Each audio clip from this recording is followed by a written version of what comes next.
Hey there, everybody. Yeah. How's it going out there? This is the 2A Street. 2A Street.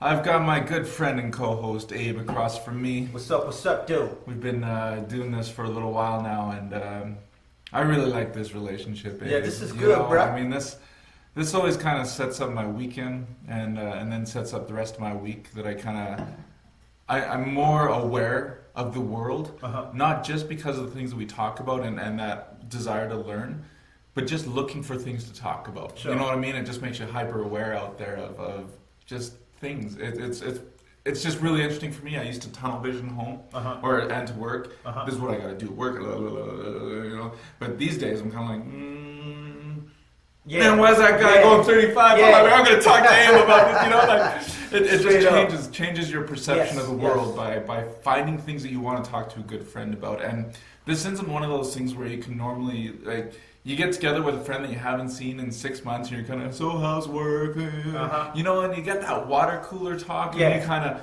once you've talked about where you've been, you talk about great future. Oh, we should go on holiday sometime and all that. I mean, you kind of miss the now moments. Sure. But this experience has allowed me to live a lot more now moments. You know, these are the things that are happening in my life. These are the things that bother me. These are the things that I'd like to change moving forward. These are the things I've never been exposed to with black culture, all that kind of thing. Like, it's just a hyper awareness, and it's a different level of living at that point in time where you feel a little bit more fulfilled, where you have an opportunity. Again, framing context of what are people doing out there, and is there anything that we can recommend or advise? Yeah. Listen to Experience podcast, because people are saying some good things out there. Some good lessons to be learned. So we've talked about both of these guys actually on the show before, and it was blowing up on my social media feed this morning. But there is this picture of Carl Lentz, the pastor from Hillsong, with Justin Bieber, and they're taking a shot together, right? So one of the boards that I'm following, it's a youth pastor board, is they're blowing up on this. This is a horrible example. This, you know, they're just going all, you know, attacking Carl. Of you know, you're a Christian man and you're supposed to set an example and all that, and they're trying to kind of give him a ripping. For this picture that again has no context when he's mentoring one of the most famous cats out there. 100. And you know, for me, it's, even if it was that was one of the excuses, is he's not your pastor, he's not in your region, so what? So why does it bother you? Yeah. And then the other one was, well, you know, he's a leader, you know, that we all regard as higher than regular leaders, so he shouldn't be doing that as an example. But you know, we don't know if these were root beer shots. You know, so what's your take on spiritual leaders with famous people that we should be already satisfied that Justin Bieber is seeking a house in Christ? Yeah. What are your thoughts here, man? All right, let's get this. So, a lot of kids is jealous out here in the streets. You feel me? 100. So you get a lot of people that are leaders. They are jealous because they're not reaching these people that are being reached by other people. You feel me? So, like, a lot of catchers out here, they're saying, yo, I wish I was, they don't say it, subconsciously, they wish there was this person right here who's reaching famous people. You know what I'm saying? We had it, it didn't start right now. Excuse me. Even with Billy Graham. Billy Graham was reaching the famous people. He was in the famous people houses. He was doing his thing right here. And people was talking bad about him. You know what I'm saying? Like, oh, you're a celebrity pastor. You know, you did this and that. You're not preaching the gospel. You know what I'm saying? And you move on even to AA all, and you had a lot of kids out here who was doing these things in the 60s, in the 50s, and in the 70s. It always goes on where people are jealous because they're not, that's not their calling. You know what I'm saying? I believe this 100% that there are people that are called to strengthen the body. You know what I'm saying, of Christ. Those people will always be in the church. You know what I'm saying? And then you got other people that are gifted to reach out to people that are without the church. You know what I'm saying? They're going outside of the four walls of the church and they reach out to a certain group of people. And we gotta appreciate each other that way right there, where it's like, all right, this person is equipped to go out there and reach out to the people that are out there, that I could never reach out to. You know what I'm saying? And I am in this house right here where I am reaching out to the people that are in the house of Christ.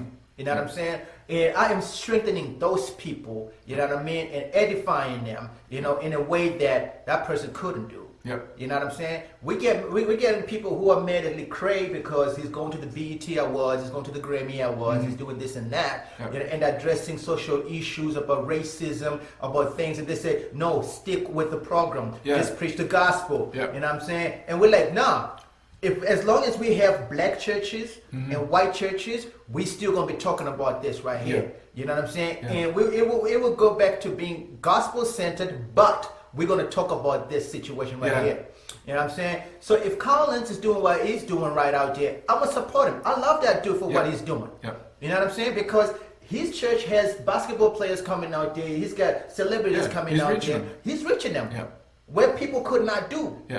Why did these cats right here that are talking bad about him, why don't they just lift him up to Christ and pray for him? And that's the thing is that, so we've gone through the whole televangelism, where there be people on the radio or on TV doing their thing. We got other people, like you're saying, in the streets. There's the Joel Osteen and all that, which I've reflected before that it's not my style, But what you're saying here is that overall, bringing people to the church is one thing that we need to be doing regardless of how we're doing it. Because you've got it right. It's not like one of these guys is going to be the same guy that's leading Hillsong over there, right? You go ahead. You go fill Carl's shoes then.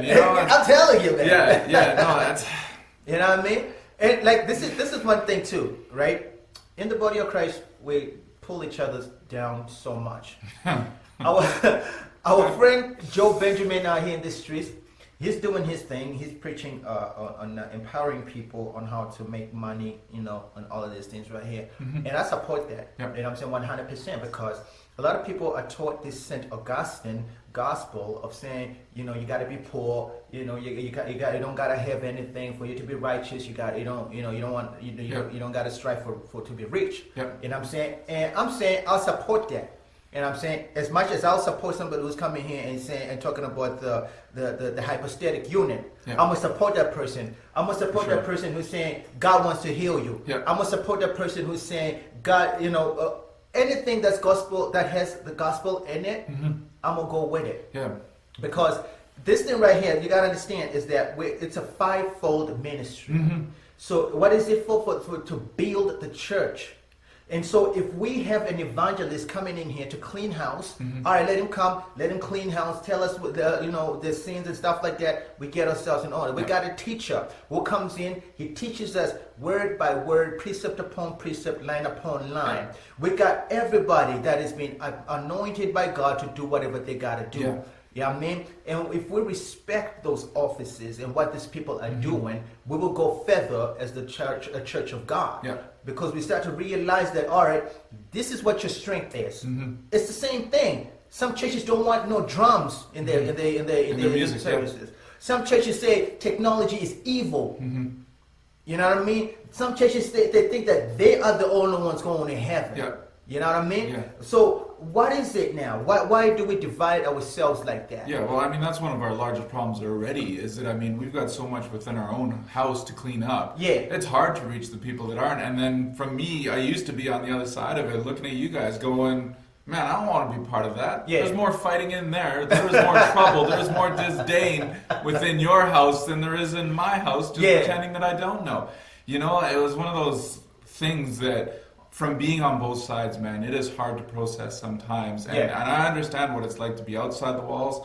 And there's a lot of things that I try and be to people outside the walls to show them that it's not as bad as what we definitely make it look like every single day out there.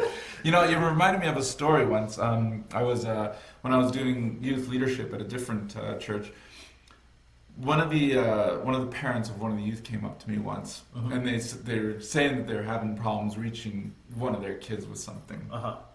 And I looked at them and said, I'll take care of that. And they look, and we've been trying to do that with this kid for 2 years. Why do you think you could do it any differently? And I look at him and I say, because I'm not you. Right? And that's what your point is here, I think, is people have a different calling. It is that person's responsibility. That if that's the outlet that you need, is that you need to go, street evangelism, then you go ahead. If you need to be the head pastor, you go ahead. If you need to be the youth guy, that's okay. Even if you just serve as a volunteer, that's okay. Everybody's got their own places where they need to be. 100.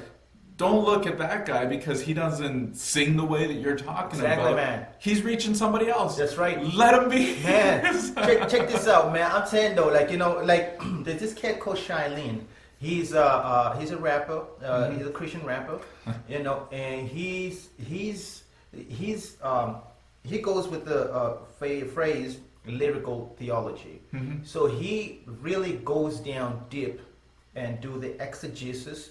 And he does everything when he's rapping about Christ. It's Christ-centered preaching that's going on in there. You sit there, you're like you're in the church when you're listening to him rap. And then on the other side, you got, so he's edifying the church. Somebody who's coming out from the streets wouldn't understand what he's saying because he's going deep into it. Then you got somebody like Lecrae, who's out here. He's going out of the church and reaching out to the Ty Dolla Signs, reaching out to the people that are famous out here. All right? And people slander him, they talk about him and stuff like this. But I'm out here, and I'm saying, what am I doing to reach out to those people right there? I don't care if a pastor takes a shot and drinks something. You know what I'm saying? I know pastors who smoke cigars up in these streets. You know what I'm saying? That's them. You know what I mean? And like I say, everybody got something that they're struggling with. I don't see nothing wrong with drinking personally, unless if you're getting drunk out here. Well, you know what I mean? That's the thing, is that there's always a continual debate about that as well. Is it exactly scripturally, what does it say? Oh man, that's its own issue there. But you already mentioned it as well, though. Is it, remember when rapping Christians was a really, really bad thing because that was against biblical? Come on now. No, that's the thing. Is that so? Where did that even come? I don't see it.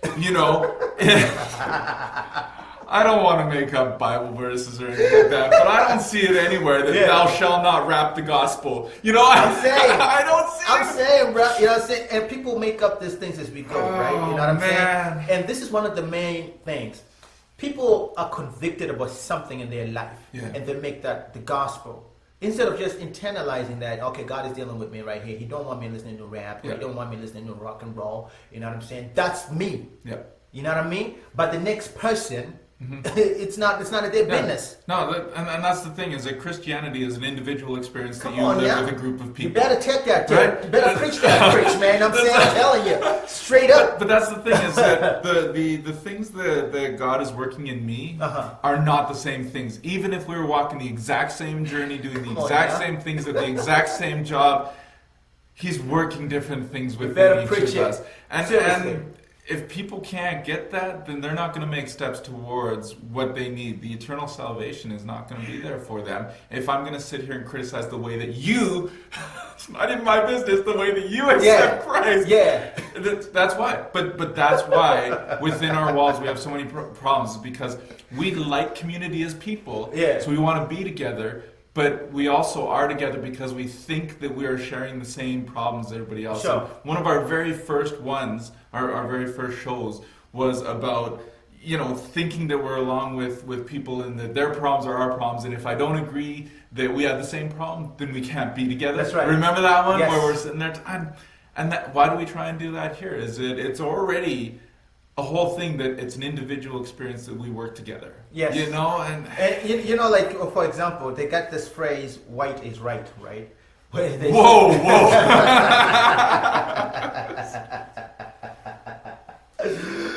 So basically, black people ain't supposed to get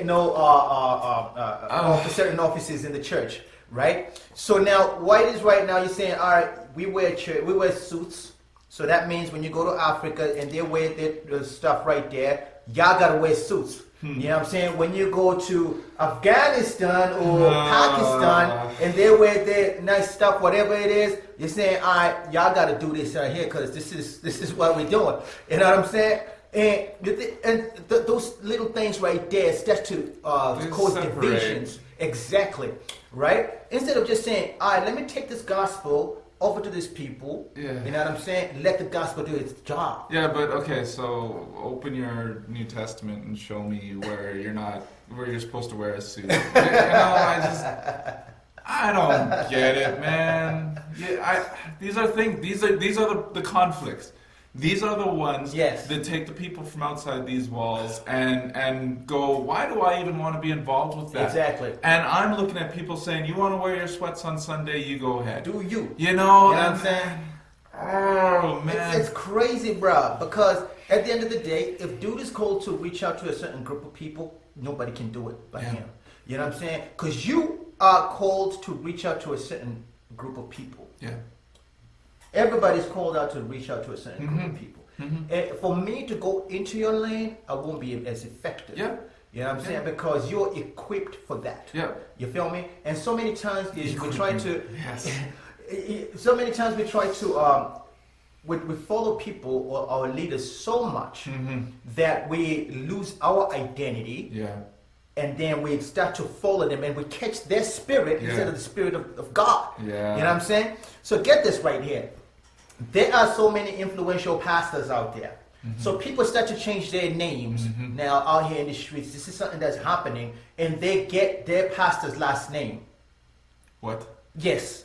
Stupidity. You know what I'm saying? And I'm saying, dog, don't lose your identity just because you like this person right here. You know what I'm saying? Be who you are in Christ. This person, because they're not even rebuking or correcting these people, to say, don't follow. Part of the problem too. Yes, they are the major problem. Because now at the end of the day, you are following a man instead of following Christ. Yeah. Right? So then if a pastor is drinking, now you're saying, that's my pastor drink now. If a pastor says, you know what I mean, I'm gonna do this, now that's I want to do this thing right here. No, set your scriptures. Yeah. See where you at. Yeah. You feel me? And like you said, it's a personal relationship. It's a personal walk with Christ. Yeah. What is it that Christ wants you to do? Yeah. Where he wants you to be at. Yeah. You know what I'm saying? Follow that. Yeah. As I'm listening to a pastor preaching, I am taking what's mine. Yeah. And whatever is not mine, I'm living it right there. You feel me? And if like it's not 100% everything that I listen to a pastor that I agree with, 100%, right? But I'm not just going to change church to church to church just because I don't agree with his theology right here or whatever, because I'm going to find that wherever I go. And I'm not right in everything either. You know what I'm saying? Yeah. So then when I see somebody doing something wrong, my calling as a believer is to pray for that person, to stand with that person. Now, it's a difference if there's immorality going on. For sure. You know what I'm saying? If there is thieving going on, if there's so much stuff that's going on. But those are the basic rules. Those are the commandments you're talking about. Those are the ones you don't violate. Exactly. Right? So, now, if I see somebody that, like, again, this is another problem with these groups out here, is that there's less praying and more talking, more debating. There's a lot of debating, a lot of, you know what I'm saying, things that don't concern that. You know what I mean? So then now when you come, say, to a place like Erdry right here, and you got a youth pastor, or you got a pastor out here who's only reaching to 200 people or to 60 people, they feel jealous of somebody who is in Calgary who's reaching to 200 people. That's You're right. like, their method is wrong. Yeah. They're not preaching Christ. Yeah. They're not doing this thing right because they have a big group out here. Yeah. You know what I'm saying? Instead of you sitting down and say, dog, let me learn from you. Yeah. Let me learn how it is that you're doing this thing right here. You know what I'm saying? People are angry because you're doing well. Yeah. They are mad at you, dog, because you're reaching out to somebody else. But it's the Christians that are mad. Man. The ones that are on the borderline of believing, bringing their kids, are joyous that their kid is plugged into a program. Sometimes there are parents that don't even go to church themselves. They don't even believe, but they want to be part of your program because it's a healthy place to be. You know, but the long-term third-generation Christians are the ones going, oh man, what you got doing two black pastors up in this white church? Come on, man. And that's the thing, is that when I first came into this, I mean, definitely I'm rough around the edges. And I was honest. As soon as I came in, I'm flat up saying, yep, I've been arrested before. You know, I got caught for doing this and that and everything else. And people are like, whoa, you can't be talking about... And I'm like, this is the place where I should be able to be the free. most honest is 100, man. within this house. But let me tell you something, man, bro. You know, in Christianity, this is where it's where like you gotta use discernment and you gotta be so wise, like a serpent. You know what I'm saying? Because this is where you get the most judgment. Yeah. When you're the most vulnerable, bro. You know what I'm saying? You're telling people like, yo, I done did this, I done did that. They're gonna use it against you. But in the church, they're going to use it against you because a lot of people are immature. 100. Okay. All right. You know what I'm saying? So I say this thing right here. A lot of pastors, they have pillow talk. So you tell them something, they're going to go ahead and they're talking to their wives about something that you told to them in secrecy or in confidence with them. You're telling them something, they're going to go and tell their wife, or they're going to go tell their assistant pastor, they're going to go do this and that. They're like, dog, come on now. You know what I'm saying? You are stupid for doing that. This was for you. This was for you. Yeah. You know what I'm saying? You should be mature enough to understand that this person is coming to me. They're vulnerable. They're coming, especially the people who come to Christ right quick. You know what I'm saying? And they're so enthusiastic. They're so excited. They're telling, oh man, God, you know, he did this for me. He did this thing for me. You know what I'm saying? And people now, after leaving that service or whatever, they're out here. They're talking about this person. Instead of glorifying God and thanking God like this is what has happened for this person right here. Yeah. Man, let's keep on praying for this person. Nah, they're black sheep. We ain't want them near our kids. You know what I'm saying? And these people are the same ones that are out here. When they go out, they bring so many people to Christ because they are hungering to see souls saved. Yeah. Right? And I like the example that you use where you're saying that you were talking to your parents and to those parents and you say, leave it to me. Because you know what? You're equipped for that. Yeah. You're equipped for that. And when you're equipped to reach out to a certain group of people, like I said earlier, God gives you the grace to do it. Yeah. It gives you the wisdom to do it. Pray for me and let me go. Come on now. You better say that, damn it. Because a lot of kids out here, they're thinking that that's my child or that's my wife. I'm the only person who's supposed to reach out to that person. Yeah. Nah, there's going to come times where you've spoken to your wife about the same thing over and over again. And another dude comes out here and he just says that to that person and to that wife. And she gets it right there. Yeah. And then dude, the husband gets mad. Like, I've been telling you this thing for the past 5 years. How come you're just getting it now from somebody else? That's right. And it's a dude. No. Exactly. You know what I'm saying? And it's just like, no, oh, glory to God, you got it. That's right. You got it at least. That's it. That's all that matters. That's all that matters to me is that you got it. Yeah. And so we're fighting over the stupidest things instead of focusing on saying, praise the Lord, you're doing you. Yeah. You know what I'm saying? You're reaching out to these people. Yeah. Mayors that are making the laws or the presidents, who's reaching out to them? Yeah, well, who's praying for the pastor? Who's praying for the pastor? You know what I'm saying? My favorite saying. You know, and so if I am equipped to say, in my hoodie, I'm going to reach out to this person right here who's so influential, you know what I'm saying? And God has given me the green light to say, go do it. And do it. Do it, man. Don't be scared. Go do it.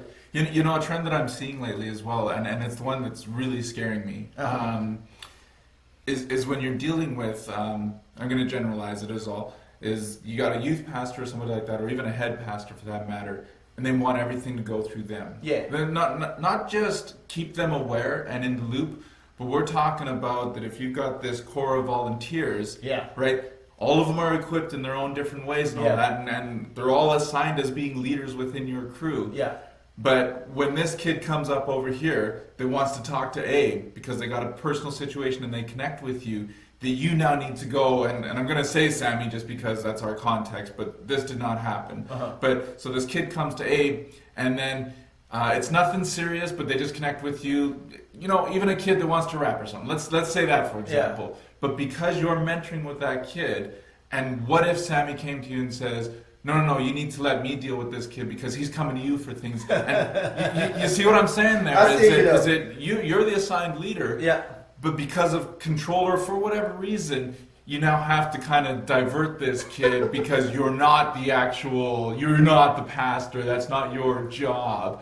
But I'm seeing it in other circles. I only used ours as reference, but you know what I mean? As I'm seeing that, and everything has to go through them because they're the pastor. They're supposed to be the ones that are doing that leadership role. And I see that you're choosing your response wisely here. It's all about influence. But I want to make sure that people know that this did not happen in our circle. So we're not looking to toss anybody. It was just easy to qualify the context through our immediate circle of 100. people here. So you can still feel free to say what you want to say because this didn't happen in our circle. So it's all about influence at the end of the day. People want to be relevant. They want to be influential. They don't want to lose those things. Yeah. So then when somebody comes who's more influential than them, it's going to happen. Yeah. You're going to come into a company and you're so good at what you do that people feel threatened. Yeah. Right? So then now they're going to watch themselves now to say, man, you know what I'm saying? This kid that volunteered. Yeah. And they're doing more than me who's getting paid. Yeah, dig? You know what I'm saying? So they're going to feel like, man, you know what I'm saying? Like, I gotta sabotage this person, or they gotta come through me, so then it looks like I'm the one who's doing the work. You feel me? It's like I don't know. Is that back to maturity? It's maturity. Okay. It's all about maturity. You see some of these old folk out here who are leaders and stuff like that. They don't care, dog. They want you to do you. Yeah. Yeah. But a lot of these young kids who are with the same age and stuff like that, we're trying to get our goals and stuff like that, they feel threatened. Yeah. Once you come through and they see that these kids are, or whoever it is, they are more drawn to you. Yeah. And I'm saying they're gonna start feeling like, man, I'm gonna lose my job, or I'm gonna lose my influence in this kid's life or in these people's life and stuff like that. Instead of embracing, because nobody is ever gonna take your spot. Your spot is special. It's carved for you. Yeah. So the solution here, though, for you would be that leader, the pastor, should be getting together now with you and finding out how they can enrich your relationship with this kid. Exactly. Is that is the right way to resolve this, right? Okay. That's it. Good, because this is it, right? If I see that there's somebody, a leader. If you don't bring out people that are better than you, or people that is good as you, you're a poor leader. I don't want to be under you. So this is no different than being the smartest guy in the room, right? Exactly. We had that conversation before. I don't want to be in a room where I can't learn from somebody. I want to be the guy with the least amount of knowledge in the room of the circles that I'm running within. Same with leadership. Yes. You know, I don't want to be somewhere where everybody is less of a leader than me. And now leadership is very subjective. And I think that you're hitting that point as you're going here, is that everybody's a leader in their own spaces. Okay? Just because, right? Just because I'm not leading the kids the way that you would doesn't mean I'm not leading them. Yes. Right? And here's another thing right here. Here's another take. You know what I mean? Cats gonna hate me, but I'm gonna speak it. This is truth. A lot of cats, sometimes you start something, right? And you hand it over to somebody. Yep. Yeah, you do this right here. That's not your baby anymore. Let that thing go. Let the person you've given to, let them run with that thing. You feel me? I see. But a lot of times people still like, this is my baby. I started this thing right here. And then again, let's talk about this jealousy situation. You start to see that baby grow.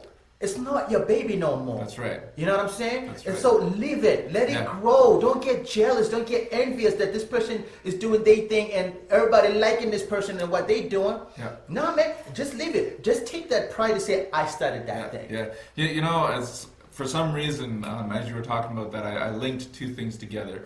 And leadership is a lot like forgiveness.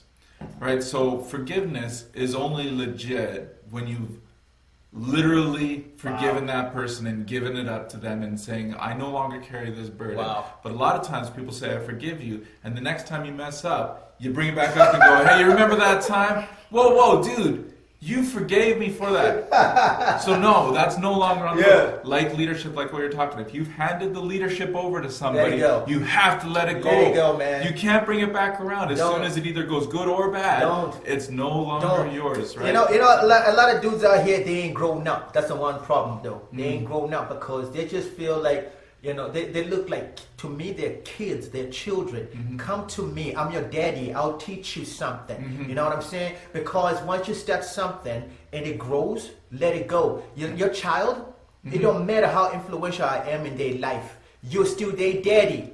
You feel what I'm saying? They might say, oh, Abe is the best thing, but who gonna buy their food? That's right. Who buying their clothes? And eventually, we're both going to have to let them go out into this world. We're both going to have to. They're going to find somebody else who's more influential than you is. So the best thing to do is just be happy that there is somebody who is instilling something positive in your kid's life. So when you start that project, let it go let that person let them start doing something. You know what I'm saying? Let them take their L's, let them take their W's. You know what I'm saying? L is a loss, and then W is a win. So let them do their thing, and let them win, and let them lose, let them do whatever they can. But nothing gotta come through you no more. Leave it go, let it go. Don't allow that pride now to come through and say, oh, they're gonna take my spot. You know what I'm saying? Oh, they're just a volunteer, but they're putting so many hours in this thing. What they trying to do? You know what I'm saying? What they be about? You know what I'm saying? Nah, chill out. You know what I mean? Let them do what they do, because at the end of the day, this thing right here, when it grows, you're the figurehead. So you're the one who people are going to come and say, you're a great leader, doggy. For sure. You know what I'm saying? When you ain't even done nothing. Yeah, that's right. You know, I thought of this quote, but there's this one that keeps coming back into me, and this is a great example of how to use it is, these days we're seeing people prepare the road for their children instead of preparing their children for the road. Wow. You know, and it's such a simplistic mentality. Is it how are we equipping the people, side leaders, you know, the people above us and all that? How are we preparing them for success instead of making sure that everything lines up on their journey to make it, I don't know, easy? I get. Are we going for easy these days? Did we choose that easy was the way to live life? Because I think a lot of right now. I really think I heard somebody saying that it's something on the news right now where they're saying that presidents have to go for mental evaluations and stuff like this. You know what I'm saying? Because there's a lot of crazy things going on right now. And I say the same thing. Pastors, they got to go for mental evaluation. For sure. A president of a company. Because why? Because a lot of people that we have as leaders right now, they're messing up because they have not learned anything. All right. They went to school, for example, and they got the book knowledge, but they ain't got the street knowledge. You know what I'm saying? So you got somebody who coming out from the streets. You know what I'm saying? And they went to the school of hard knocks, and they've learned things the hard way, and they could save you more if you would listen to these people right here. You know what I'm saying? Just because they don't have a PhD at the end of their name, it don't mean that they're dumb. Just because this person doesn't have a child doesn't mean that they don't know nothing. I was a child once, so I know. You know what I'm saying? I got nephews, I got nieces, I got kids. You know what I'm saying? So just because I don't have that, or just because I don't have a degree, it don't mean that I'm dumb. It just means that I have more experience. Like, how many people out here in the streets make more money than people with a certificate out here? Tons. We got people that are at home right now that are not working, and people who ain't got no degree, they're bringing in thousands of dollars at the end of the month. So what I'm saying right here is take advantage of people, like in that way. In a good way. In a good way. Take advantage of these people right here that you got in your circle. You know what I'm saying? Don't build your circle with yes men. I hate people who got yes men. Yes, I hate them. You gotta have people that challenge you. People that look at you and say, dog, that is wrong. That is wrong. Let that thing go. You know what I'm saying? How many people out here, how many leaders are actually going for proper leadership training on a regular? Well, not as many as should. 100. You know, for one. You got people out here, it gets me going. Like, what kind of things are you teaching people if you yourself are not a sound leader? That's right. You know what I'm saying? You have to sit down and listen to somebody who is better than you. But once you start feeling like you are the best thing that ever happened since sliced bread, you're in trouble. You got to be like, man, let's go to this thing right here again. And then you get to this point now where this supposedly top leader now comes out and says, all right, you know, you got a limited time to talk to me and stuff like this. You know what I'm saying? And you're thinking like, dog, I got something that I want to instill in you. I'm not going to come out straight and say I want to instill in you right here. But I got something for you. This will take you to the next phase. But Texas, they're stuck in the 80s. They're stuck in the 80s, the way of doing things. But you have really solid points there. And here's the thing that to wrap it back up to the beginning, though, is that we as followers to our leaders are also not doing a very good job of helping them lead. And case in point here is that Carl Lentz is out there doing those things, leading with other leading people in this world. And then us as a congregation, go up to him and say, why are you going to have a drink with that? He's now going to have to deal with this for the next 2 months because somebody went and said, why are you out there drinking? He has to now change his whole profile. He's probably going to have to do this whole explanation on why he did, because us as people are going to pull him back from being a leader, so that he's got to go deal with this stuff down in the trenches for something that he should just go and grab another one, go grab another drink with Beebs over there. Yeah. You know, just keep doing what you're doing. Do you. And that's the biggest problem, though, is because we want our leaders to go be with other leaders, learn, succeed, but now Carl's going to have to dedicate his next 2 months of being a better leader into all this stuff on teaching people on why he is a good leader. You know, let's talk about this thing right here. Carl is not the senior pastor for Hillsong. There's Bobby Houston, I believe it is, in Australia. What's he saying about it? Yeah. You know what I'm saying? He's supportive. Otherwise, he would have said, yo, take a back seat. We don't want you in our church no more. Yeah. You know what I mean? And even with him, he has a bunch of other young, not young, but a bunch of other pastors that are around him that are supporting him. I've seen that. Yeah. You know what I'm saying? So he's not alone. No. You know what? I'm gonna disagree with you here. Hillsong is arguably the biggest, best church in the entire world. Okay, with the most followers worldwide. Yeah. Bringing people to Christ in ways that we would have never even thought of. So clearly, their model's not working, Abe. It ain't working because they have concerts in their church. So I'm gonna disagree with you now that whatever they're doing, you know, is the way to go. Because their music quality is so good that they record an album in their worship services. That's wrong. You know what I'm saying? See, but this is the point, is that these people are successful whether or not it's the way that we would bring people into the circle. Come on now. We have to support them. They are reaching people, especially through the music, like what you're saying. There are people coming and taking a look at Christianity in a way that they would have never been exposed 100. to otherwise. Yep. Because we certain circles don't have the people anymore. We're all, hey, hallelujah. You know, some people that reaches, right? We even hear that in our services, that there's a problem between when we have the music with the drums or when we just have a regular hymn. We're still fighting that. Right? Why can't we just say, that's for a certain group of people? Yes. That's for a certain group of Exactly. people. There's a church in our community right now that has different services for different people. Mm-hmm. You know what I'm saying? And I'm thinking like, that's real smart, because then at the end of the day, you're reaching everybody. Mm-hmm. You know what I mean? Everybody got something to eat at their table. Yep. So if you want the traditional service, you go to whatever time it is. That's right. And if you're a young cat, you know, you want to go out there and get round up, you're doing your thing. Yep. You know what I'm saying? And so these are leadership skills that we can learn from. Absolutely. You know what I mean? And say, some people, they like Wednesday services, Wednesday night services. Yep. They don't want small groups. Yep. They want an actual pastor preaching to them doing a Bible study or whatever on a Wednesday night. Mm-hmm. You feel me? These are things, models that are working for other churches. That's right. Some people don't want that setting of saying, I'm going to somebody's house. Mm-hmm. They want to be in church. You know what I'm saying? Try it. Try that model for once. Yep. See if it works. If it don't work, you leave it. Yeah, but just because it's not for you doesn't mean it's not for somebody else. 100.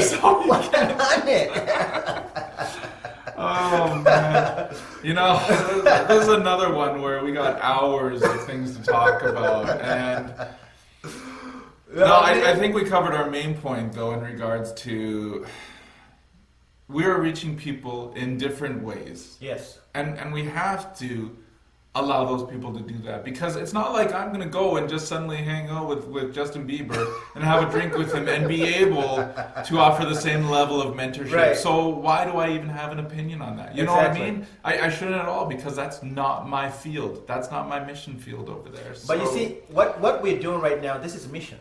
Yeah. And somebody would look at it and say, y'all ain't talking about Christ enough. Yeah. But we're talking about social issues. Don't speed. Yeah.